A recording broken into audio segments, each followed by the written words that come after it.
m'appelle Thomas Nassens, j'ai 33 ans. J'habite Jette, ici, dans la maison qui est derrière nous, avec ma compagne et mes 2 enfants qui ont 4 et 2 ans presque.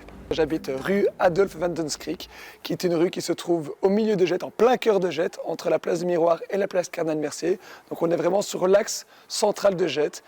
La vie associative du quartier, elle se trouve au bout de la rue, où il y a le parc Garcet, où il y a le rayon bio, où il y a la place Cardinal-Mercier. Sur la place, on a placé des petits bacs d'incroyables comestibles qui ont été réinvestis par des gens du quartier. Et donc du coup, on a souvent des gens qui se posent sur les bancs, qui regardent les plantes, donc on les voit là. Ici, normalement, c'est quand même un endroit assez convivial où la plupart des voisins se croisent quotidiennement et taillent la causette, quoi.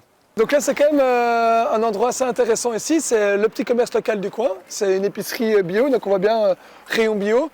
Et au moment où le confinement a commencé, donc mi-mars, si je ne me trompe pas, nous, on est des consommateurs réguliers de ce magasin-là. Et heureusement que ces magasins sont présents, les commerces de proximité, on en parle beaucoup dans les médias. Et il a vraiment permis à pas mal de gens du quartier de trouver les matières qu'ils recherchaient, qui ne se trouvaient par exemple plus dans les grandes surfaces, comme le papier toilette.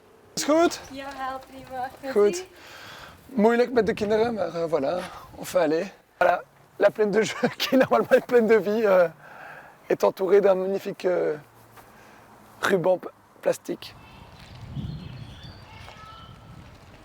Ce qui manque très fort maintenant, c'est clairement la vie, elle est balisée là entre le boulot en télétravail, les enfants en permanence, on reste à 4, on est toujours un petit peu connecté à la fois avec le boulot, avec la famille, on n'est jamais complètement en décrochage et ce qui manque c'est vraiment un lieu où un petit peu relâcher la pression et voir des copains et parler un petit peu de tout et de rien. Et l'Excelsior c'est vraiment l'endroit merveilleux pour ça, c'est un endroit hyper convivial ou intergénérationnel où en plus on peut boire des bonnes bières.